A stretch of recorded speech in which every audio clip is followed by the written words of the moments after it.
¿Cómo están? Bienvenidos a una nueva mañana de radio. Estamos a jueves, es 20 de noviembre. Esto es Más de Uno, es Onda Cero. Y si me dejan les cuento una historia que es muy corta. A la tarde del día 21 de noviembre, el motorista entregó la invitación en casa del médico. El médico era Palma Gámez, uno de los tropecientos médicos que integraron el equipo médico habitual, primero en el Pardo y luego en el Hospital de la Paz. El motorista lo enviaba a la Zarzuela y la invitación decía lo siguiente: el rey tiene la honra de invitarle a la misa por el eterno descanso del caudillo en la Plaza de Oriente y el traslado de sus restos al Valle de los Caídos. Y luego en cursiva, este añadido que hoy habríamos llamado dress code, o sea, cómo había que ir vestido al entierro de Franco. Y ponía uniforme de gala o frac, corbata blanca, chaleco y con decoraciones con banda. Alguien había tachado a mano lo del frac y había escrito chaqué, y había tachado a mano lo de la corbata blanca, porque a un entierro la corbata que se tiene que llevar pues es negra. El médico pensó que si alguno de sus colegas había recibido la invitación sin correcciones a mano, se presentaría al funeral vestido o de novio para una boda o de mago.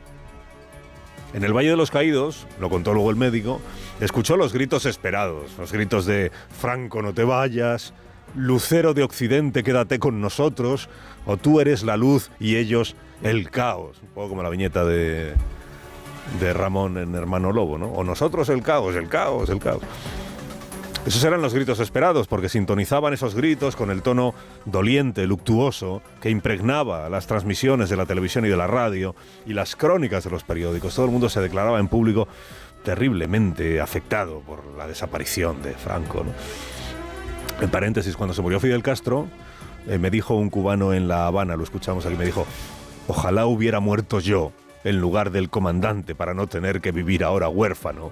Y en cuanto paramos la grabadora, esbozó una sonrisa y dijo: ¿qué? ¿Cómo ha quedado? ¿Cómo ha quedado? Son cosas de cuando se mueren los dictadores, ¿no? Que la gente dice. Bueno, pues cuando el médico, terminadas las honras fúnebres el día 23 de noviembre, cuando el médico regresó a casa, coincidió en el ascensor con un vecino que, sabiendo quién era el médico y de dónde venía, le dijo dos cosas. La primera que le dijo fue: anda que no habéis tardado en mandarlo al otro mundo. Y la segunda fue: chico, vestido así más parece que vienes de una boda. Y este añadido le dijo: muchos hemos seguido el funeral con más alegría que si hubieran sido las bodas de Caná. Y el médico pensó entonces, y así lo dejó escrito, que en ese momento fue cuando él asumió que iban a brotar antifranquistas de debajo de las piedras, iban a mutar en furibundos demócratas muchos que hasta entonces habían sido furibundos paladines del régimen, y que hacer oposición a Franco, una vez sepultado Franco, iba a ser más popular que veranear en Torrevieja. Esto de los antifranquistas póstumos, que diría, y que dijo de hecho, Víctor Márquez Revidiego.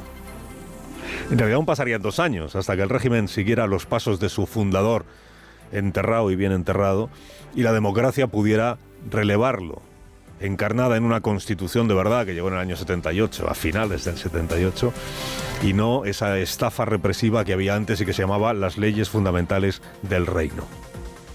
Pero las élites políticas que habían hecho carrera al calor de Franco, de don Juan Carlos Adolfo Suárez pasando por Torcuato, ya habían iniciado ese año 75 su proceso de conversión o mutación política del movimiento nacional a la democracia parlamentaria. Ya habían iniciado la conversión, afortunadamente. Del árbol caído, o fenecido en este caso, pronto se aparta todo el mundo. Habrían de pasar 50 años para que los admiradores del difunto, añorantes y nostálgicos, recobraran impulso suficiente como para entregarse a la tarea, con ardor, de diluir y blanquear al gran opresor, al tirano nacional católico que, con la coartada de la paz y del progreso económico, prolongó casi 40 años la bota militar, la mordaza, la persecución del disidente y el acoso al diferente. Un régimen represor que el 20 de noviembre de hace 50 años muchos españoles aún estaban empeñados en salvar, y que el 20 de noviembre de 2025 algunos se están esforzando en rehabilitar. En el colofón ya de la semana de Franco ha muerto. Franco ha muerto. Eso dicho, recordemos que aquel fue un régimen de espada y de cruz. De espada y de cruz, como predicó en su panegírico mortuorio el cardenal primado. Este hombre llevó una espada para que la depositara en la Catedral de Toledo, donde ahora se guarda. Desde hoy solo tendrá sobre su tumba la compañía de la cruz. En esos dos símbolos se encierra medio siglo de la historia de nuestra patria. La espada y la cruz. Y recordemos que si algún colectivo social dio prueba aquellos días de su condición de antifranquista y antifascista, fueron los niños de España. Fuimos los niños de España, que desafiando la censura, azuzados por un grupo de payasos, proclamamos a los cuatro vientos en la televisión única lo bien que estábamos, lo requete bien que nos sentíamos en los días siguientes a tener por fin a Franco enterrado. ¿Cómo están ustedes? Yo creo que se puede oír mucho más fuerte. A ver, ¿cómo están ustedes? Muy bien estábamos, y así lo podíamos proclamar en la televisión, no como otros que no se atrevían aún a decirlo, ¿no? No ocupo mayor contraste entre los rostros llorosos de los cargos públicos y el tono doliente de los comentaristas. Están medio muertos ellos también. Y esta euforia vital, sanadora de la infancia, que anhelaba que en el país en el que había de crecer, cambiara ese país de verdad. Y cambiara pronto.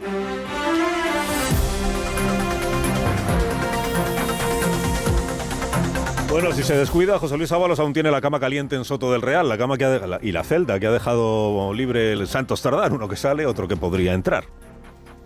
Porque para Ábalos lo siguiente es el juicio por las mascarillas y la Fiscalía pide ya 24 años de prisión, razón de que la misma Fiscalía solicite que se endurezcan las medidas cautelares, porque ahora hay que garantizar que esté presente en el juicio el señor Ábalos y también Koldo, claro, y Aldama. O sea que ninguno se fugue. Y ahí la prisión preventiva vuelve a ser una posibilidad para José Luis Ábalos y para Koldo. Santos Tardán, reunidos ya por la UCO todos los indicios que el juez temía que destruyera, abandonó ayer la cárcel para tranquilidad de todos aquellos, ministros incluidos, que venían desinformando a la opinión pública, pretendiendo que carecía de sentido que Aldama estuviera libre y Santos Tardán estuviera en Chirona. Aldama asumió su condición de corruptor. ¿Qué mejor forma esa de asegurar una condena? Y por eso salió de prisión preventiva. Cerdán no ha asumido nada, pero ahora también está en libertad porque ya no hay necesidad de mantenerlo dentro. Nunca hubo ni discriminación ni anomalía alguna en el hecho de que Aldama estuviera fuera y Cerdán estuviera dentro, pero el PSOE bien que se encargó de que pareciera que el juez y el fiscal privilegiaban a Aldama y maltrataban al pobre Cerdán, al prove Cerdán. Bueno, prometió el excarcelado anoche, a la salida de prisión, que hablará pronto con los medios de comunicación para demostrar que están interpretando mal los informes de la UCO. Yo confío que la verdad se imponga y que al final con esa verdad se haga justicia. Quiero agradecer también a toda mi familia, a todos los amigos de toda la vida que me han apoyado y siguen apoyándome, y también a la labor de mis abogados, que ha sido también fundamental. Lo que pasa es que Cerdán ya anunció una rueda de prensa el día que salió el primer informe de la UCO. Cuando conozcamos el informe daré todas las explicaciones que tenga que dar y lo explicaré. Y esta tarde o mañana, cuando conozcamos el informe, convocaré una rueda de prensa y están todos invitados a esa rueda de prensa. Y nunca se produjo esa rueda de prensa porque Sánchez le retiró su apoyo antes y él se quedó sin ganas ya de hablar. Un ejercicio de memoria. La noche anterior a aquello, el PSOE había difundido una nota de prensa. Una nota de prensa que criticaba las filtraciones, qué cosas. Y proclamaba que nunca jamás Cerdán había influido en adjudicación de obra alguna. Ignoro si la nota la dictó personalmente Cerdán, un poco a la manera del fiscal general, o la escribió su jefe de prensa de entonces, que hoy también ha sido ya relevado. No hay una sola voz en el PSOE que defienda hoy la presunción de inocencia de Santos Cerdán. Él dio las gracias anoche a su abogado, a su familia y a sus amigos de toda la vida. Ni media palabra sobre su partido de siempre. El partido que lo santificó en Sevilla hace un año, por honrado, por austero y por ejemplar. Porque Santos era la viva encarnación del militante serio, limpio y entregado. Pues una trayectoria, un trabajo y una lealtad. Un valor añadido, ¿no? Lo que se necesita en este país es dar credibilidad a las personas que trabajan por el partido. Super Santos Cerdán. Sevilla fue entronizado como mártir de la fachosfera y del lawfare. Y es pertinente, creo, recordar ese congreso de hace un año, porque se llegó a él con rumores ya muy serios sobre la probabilidad de que el caso Ábalos acabara salpicando también a quien le sucedió en la Secretaría de Organización. Porque Santos Cerdán ya se sabía de sobra entonces, era quien había traído de Navarra a Koldo para que le echara una mano en Ferraz y quien se lo había colocado a Ábalos para que fuera su sombra. Quiero decir que cuando ahora le preguntan a Pedro Sánchez, lo hizo El País recientemente, ¿cómo pudo llegar tan lejos alguien como Koldo? Y responde el presidente, eso habrá que preguntárselo a Ábalos. En realidad debería responder, eso habrá que preguntárselo a Santos Cerdán. Y cuando Koldo ya había sido detenido, cuando Ábalos ya había sido defenestrado, cuando se sabía que a Koldo lo había promocionado Santos Cerdán y que era con Santos Cerdán con quien Koldo había estrechado relaciones como hombre para todo en Navarra, Sánchez, en el Congreso del PSOE de Sevilla, y en contra del pronóstico que decía que iba a aprovechar para relevar a Santos Cerdán por si acaso, hizo todo lo contrario. Reafirmarle, ensalzarle y regalarle la condición de prueba viviente de que la desinformación, los bulos y la conjura universal contra su gobierno estaban a la orden del día. El Estado somos los servidores públicos, el Estado son los que asfaltan las carreteras, somos los que pagamos los impuestos. Nos han difamado, sabemos por qué nos atacan, van a por nosotros porque representamos todo lo que desprecian. La justicia social, la equidad, representamos el progreso.